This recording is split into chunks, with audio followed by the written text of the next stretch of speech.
Before diving into this incredible story, consider subscribing to the channel and hitting the bell. Every story here has something to say, and you won't want to miss a single one. New York. Autumn. A light rain had begun to fall, streaking the windows of Hudson Tower like silent tears. The scorched leaves of October, swept by the wind, swirled at the foot of the skyscraper. Inside, the atmosphere was anything but autumnal. It was tense, sharp, like the last note of a concerto hanging in the air. On the 43rd floor, the conference room stretched long, furnished with simple, expensive furniture. Dark wood, Italian leather, a walnut table as polished as a mirror.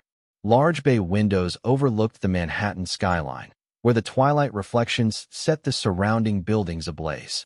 The golden light of the setting sun played against the glass walls, creating shifting patterns on the floor that seemed to pulse. Around the table, the 12 members of Goldhawk Industries' board of directors sat in attentive silence, some with their arms crossed, others leaning over their tablets or Montblanc pens. These were feared names in the business world, fortunes spanning generations. Their language, profitability, growth, power. The atmosphere was formal, almost icy. Words flowed sparingly. Every smile was strategic, every nod calculated. At the end of this table, Richard Calloway. At 52, he had the bearing of a conqueror and the elegance of a wild beast. His perfectly trimmed gray hair and steely blue eyes obscured his wrinkles. His midnight blue suit fell with surgical precision. He held a cup of coffee in his right hand, not to drink, but to assert his authority, as if wielding an invisible scepter. Richard had just finished his presentation on the acquisition of Virexin Ltd., a foreign pharmaceutical company with supposedly explosive potential. A fluid, controlled slideshow, punctuated by elegant graphs and euphoric projections. The room responded with moderate applause, as is the etiquette in the spheres of power, hushed enthusiasm, never overwhelming. Everyone seemed convinced. Or rather, no one dared to question the king sitting at the head of the table. Except her. At the other end, almost invisible in her burgundy suit, was Alyssa Morgan. 26 years old, brown skin, obsidian eyes, upright posture. She observed everything, taking note of every detail. She had only spoken twice since the meeting began, but now she calmly raised her hand. A simple gesture, but in this context, it resonated like a rupture in the icy harmony of the room. One question, she said in a calm but firm voice. The silence that followed was short, but heavy. Some turned their heads, surprised that she dared to speak. Richard raised an eyebrow, a smirk hanging on his lips like a thin blade. Of course, Miss Morgan. Tell us your point of view. His tone was almost benevolent. Almost. But in his eyes, a glint of condescension already shone, as if he were expecting a beginner's clumsiness. A way to shine, without burning. Alyssa stood up slowly. She connected her own device to the projection system. The main screen changed. Complex charts appeared. Numbers. Annotations. Cross-reference data. She slowly scrolled through the pages, stopping at line 47. A cell lit up red. Sorry, but this point is a trap, she said calmly, her finger pointing at the line. Her voice echoed through the room, clear as a blade grazing skin. Richard's smile instantly faded, as if he'd just felt the ground shift beneath his feet. Excuse me? He said, his voice slightly more tense. Alyssa didn't answer right away. She pivoted slightly toward the other council members. Several were frowning. A worried murmur rippled through the room. She developed. Line 47 concerns the adjustment of assets and liabilities at Virexin's Johannesburg-registered subsidiary.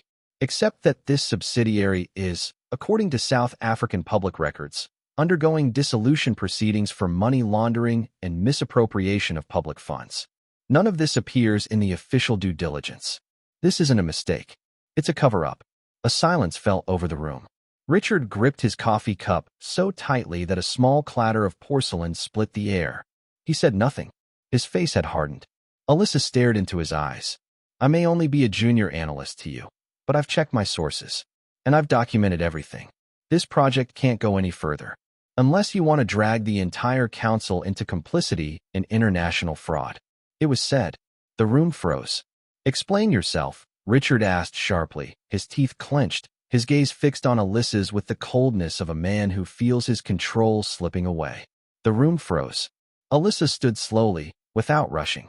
She smoothed out the crease in her burgundy jacket, took a deep breath, then calmly looked at the board members, one by one, as if they were jurors and she was a lawyer ready to plead her case. His voice didn't tremble. The company you want to buy, Verexon Ltd., is in the process of being dissolved in South Africa for money laundering. That it's written in black and white in the financial records of the Gauteng District Court, filed under file number B 3471. You know that. And yet, she took a step toward the screen. A graph was still flashing, line 47. She pointed to a footnote. You chose to camouflage this in a footnote, renaming the matter simply a strategic opportunity linked to emerging risks. His voice hardened. This is fraud. It's not just risky. It's illegal. A gasp of surprise, almost a collective gasp, rippled through the room. The usually impassive general counsel, Martin Klein, turned livid.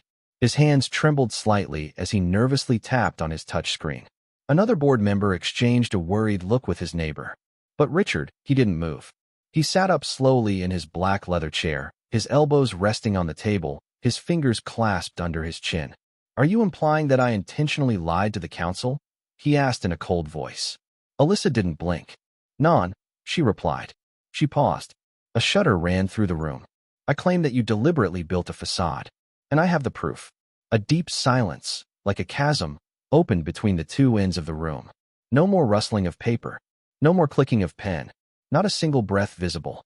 Then, with a sudden movement, Richard burst out laughing. A dry, nervous, almost hysterical laugh. You think you can take me down, with your 2 months of experience, your PowerPoint presentations, and your framed Yale diploma? He said with a poisonous smile. Do you think the council will believe you? You're just a pawn. A detail. You don't even exist in this game. Alyssa didn't flinch.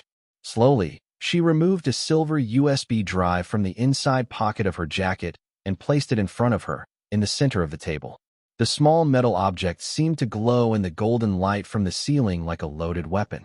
Non, she replied, but the state attorney general will believe me. A long shudder ran through the room. The words hung in the air like a knife. Richard turned pale, but he forced himself to smile. Still, a drop of sweat slowly slid from his temple to his jaw. For he understood. Alyssa wasn't there by chance. She wasn't just anyone. She wasn't the ambitious young recruit he'd looked at with a half-smile at the first interview. She was the result of years of silence, pain, hard work, sleepless nights studying the flaws in the system. An imperceptible crack that had become a gaping fault beneath his feet. She was the daughter of Derek Morgan, a name Richard hadn't heard for 15 years, but one he'd never forgotten. Derek, the tough union man from Newark. The one who stood up to his real estate project in the north of the city. The one who dared to denounce the bribes paid to local authorities to destroy a working-class neighborhood under the guise of urban renewal. Richard had won that fight. Officially, the building had been built. The contracts had been signed. But behind the scenes, a man had lost everything. His job, his home, his dignity. A year later, Derek was found dead in his home, the victim of a heart attack. His widow, Grace, had raised their daughter alone in a neighborhood plagued by poverty and broken promises. And here was that girl today, straight, unwavering. Alyssa looked him straight in the eyes. Her gaze wasn't that of a wounded child. It was that of a woman shaped by injustice, armed by memory, and carried by an unwavering faith in what truth is. She didn't speak for her father. She spoke for all those Richard Calloway had crushed in the name of ambition and power. And she concludes, with almost solemn slowness. I didn't come here for revenge. I came here to say that your time is over. There was silence one last time. Then one of the council members, a woman who had been silent until then, slowly pressed a button. Martin, she said to the legal director, I want this meeting suspended immediately. And everything she just said checked, word for word. And for the first time in 15 years, Richard Calloway felt fear. Real fear. In the days that followed, the affair exploded like a detonation in the media. CNN opened its evening news with the face of Richard Calloway, once touted as a financial genius, now attached to the word fraud. Bloomberg aired a special titled L'Empire Calloway, Ascension, Manipulation ET Shoot. The New York Times published a front-page article titled, A 26-year-old analyst is shaking up one of Wall Street's most powerful CEOs. Alyssa's USB drive was a treasure trove. It contained much more than numbers. It exposed an entire architecture of lies, patiently woven over years. Offshore transfers to bank accounts in Singapore. Emails exchanged between Richard and corrupt officials abroad. Deliberately altered financial reports. And above all, anonymized internal testimonies. Whistleblowers who, inspired by Alyssa's courage, had delivered what they knew, without Richard suspecting it. The FBI opened an urgent investigation. On the third morning after the revelation, federal agents, escorted by bailiffs, entered the offices of Goldhawk Industries. Documents were seized. Entire servers were cloned. Hudson Tower, once a symbol of power, became the epicenter of a national financial scandal. Goldhawk's share price collapsed 46% in less than a week. Panicked investors withdrew their funds. Institutions that had previously been loyal partners suspended their cooperation. The Securities and Exchange Commission, SEC, launched its own investigation. Richard Callaway, cornered, gave an emergency press conference. His face, so often confident, this time seemed dejected, almost aged. He announced his immediate resignation, citing unreasonable pressure and malicious rumors, but the damage was done. The New York State Attorney General formally announced charges for tax fraud, falsification of accounting documents, market manipulation, and obstruction of justice. Some board members, trying to salvage their careers, pleaded ignorance. Others defended Richard, describing him as a misunderstood visionary. But faced with the methodically assembled evidence, their words crumbled like dominoes on sand. Alyssa turned down several offers. Multinational corporations offered her seven-figure positions. Investment funds offered her shares. Even a Silicon Valley firm tried to recruit her as its chief ethics officer. But she had other plans. A few months later, in a renovated Brooklyn loft, she founded Truthspire, an independent consulting and investigative firm specializing in ethical compliance, financial transparency, and training young, committed analysts. Truthspire wasn't just a firm, it was a movement. Students from Harvard, Columbia, and Wharton applied by the hundreds. NGOs collaborated with her. Local governments began consulting her on ethical governance practices. His team? A generation of brilliant, diverse, honest young people who did not see business as a tool of domination, but as a lever for social transformation.